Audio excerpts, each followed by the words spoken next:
Hey guys, it's Danny. Alrighty, so sorry I didn't post anything yesterday and today was supposed to be my free day, but we had some issues with Milo over the past few days and I just wanted to sit with him all the time, so I didn't have anything pre-recorded and I decided I'll just make up for it today, and then tomorrow normal schedule, my second free day, and then hopefully we're gonna return to normal. Milo is all better right now, so no worries, everything is okay, but you know, it happens. He just really needed his mommy for a few days, so that's what I did. Let's get on with the video. So today, as promised, we will discuss about forcing orchids into blooming.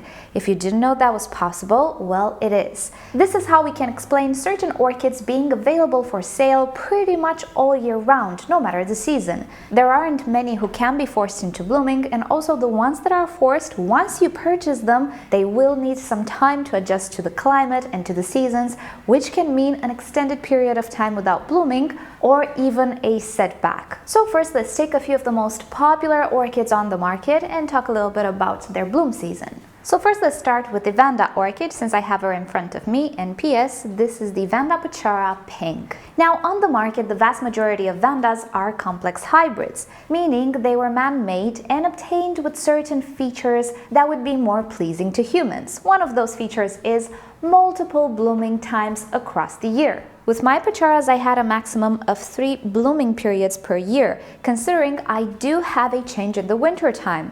If I did not have a winter change, possibly I could get even 4 blooming times from the Vandas.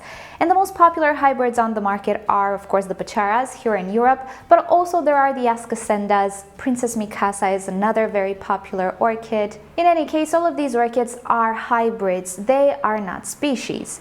Now, because they have so many blooming times per year, we cannot really say they are seasonal bloomers because they can bloom any time of the year. The only condition for Vanda to bloom is to maintain a warm temperature and adequate lighting. In our homes, the Vanda hybrids can bloom anywhere from 1 to 3 or 4 times a year, but this only depends on our climate.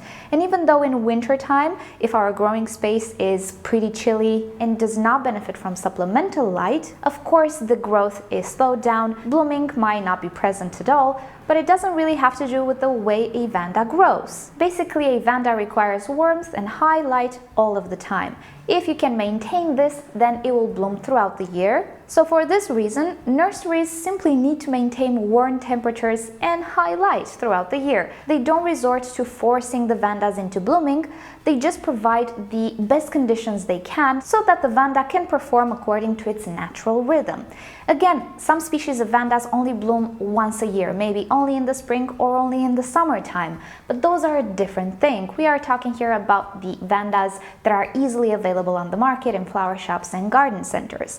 So when it comes to Vandas, we cannot really say that they are forced into blooming because there's no reason to force them. They will bloom nonetheless several times a year if we give them the minimum of their requirements.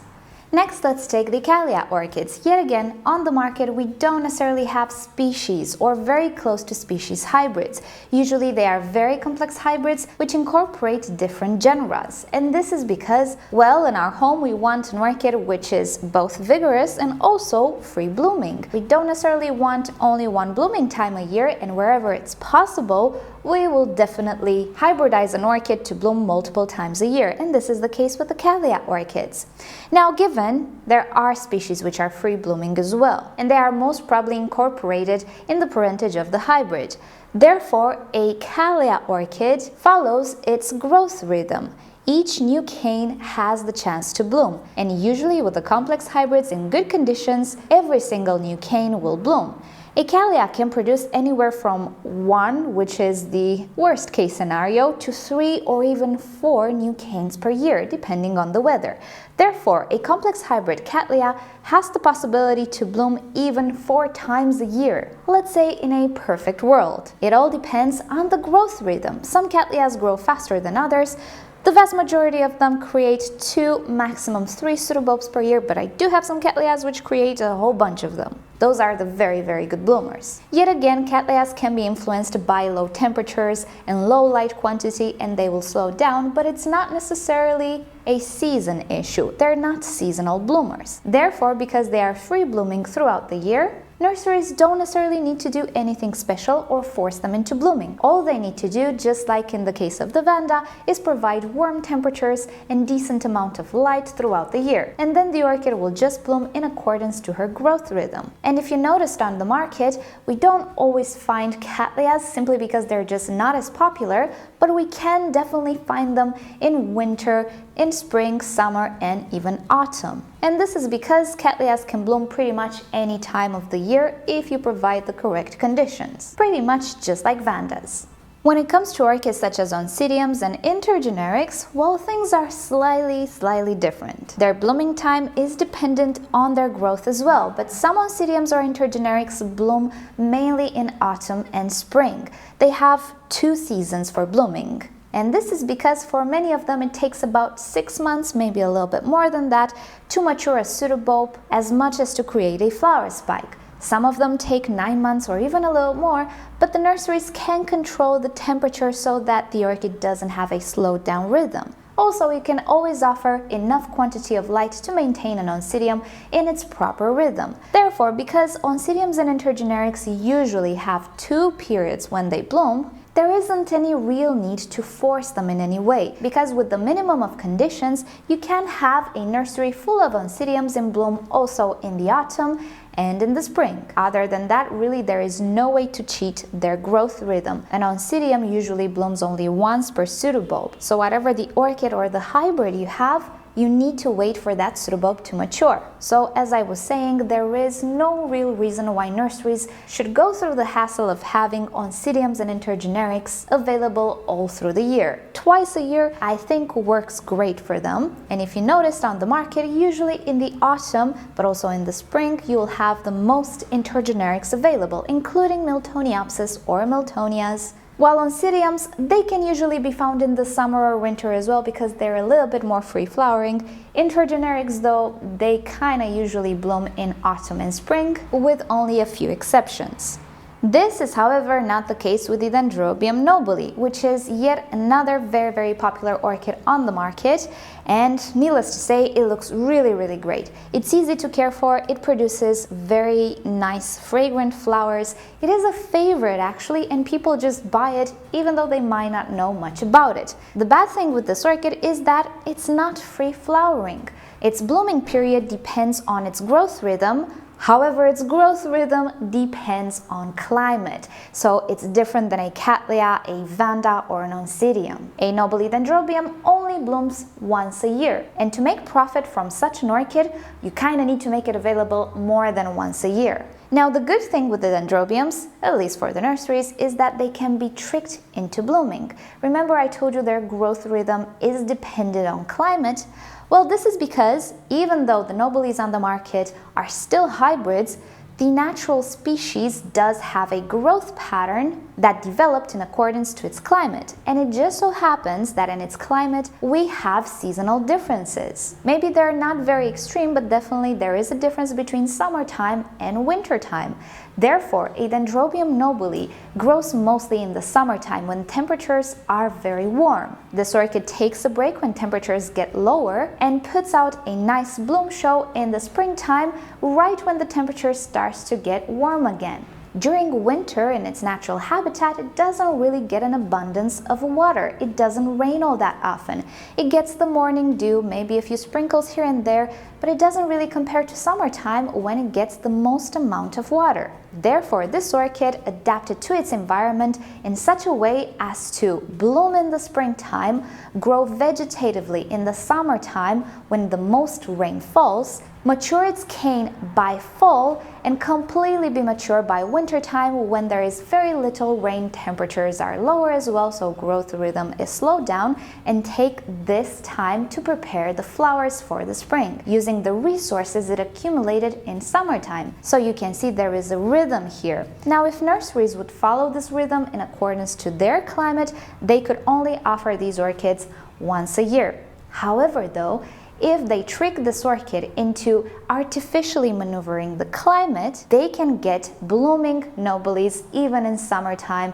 even in autumn. Like you see here, it is November and I already have fully bloomed nobiles. This is impossible pretty much. And P.S. these orchids do not come from the southern hemisphere, they come from the Netherlands. Here in Europe we have the Netherlands stock market for flowers, which is very, very well known. And most flower shops do get their orchids from there. The flower shop that I usually frequent has agents at the stock market, so it's a pretty well-known fact that these orchids mainly come from the Netherlands, here and there from Germany as well. And in the northern hemisphere right now, it's autumn, yet I do have my nobiles in bloom. And this is solely because nurseries artificially create cooler or warmer environments for the nobiles. They can also control the quantity of light, they can control the quantity of water, of course, and of fertilizer, because with less rain comes less fertilizer. So they can absolutely trick this orchid into thinking it's springtime right now. So nobiles is one of the few orchids that is forced into blooming by nurseries and offered for sale pretty much all time of the year.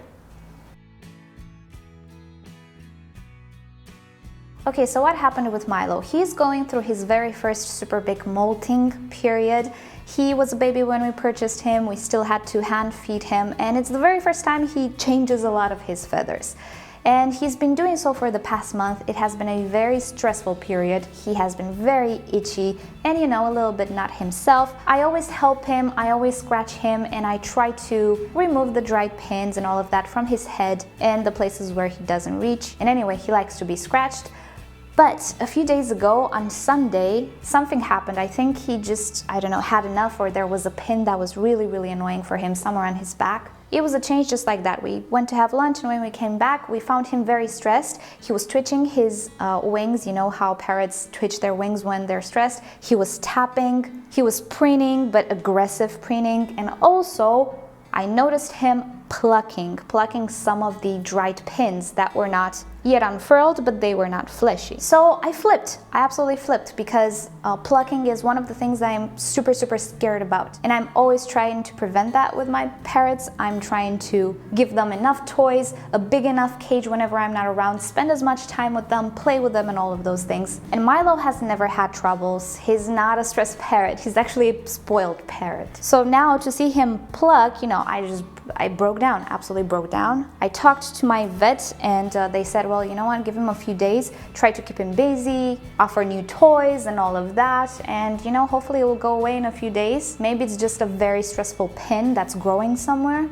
And if not, you know, we need to put a collar on him. And I was just heartbroken. And it's not that I would love him less or anything if he became a plucker, but you know, I don't want him to hurt himself, and you know, I just took it very bad. So I stayed with him for all of these days. I got him a bunch of toys. I played with him pretty much non-stop. I stayed with him and tried to prevent him from plucking. And today, it's the very first day when I don't see any twitching in his wings. The twitching started to become less and less. Tapping is all gone, and when he preens normally. He's back to his normal self again, but he did pluck about 10 pins or something when I wasn't watching, and that, you know, it stressed me a lot. So that's why I had to take a few days. I just wanted to be with him all the time and watch him all the time and prevent him from plucking anymore. And I hope it's just that. I hope it was just a little bit too much stress. I hope the pin grew, if that's what it was. I'm still watching him, but right now he's good. I checked every day, you know, the paper. He didn't pluck anything last night, so thank goodness he didn't pluck anything this morning. So I'm gonna go now and check the cage and see if he's okay, and edit the video and then spend some time with him pretty much all day long. And yeah, that's why I didn't post. But I think things are okay now, and fingers crossed he doesn't do that anymore.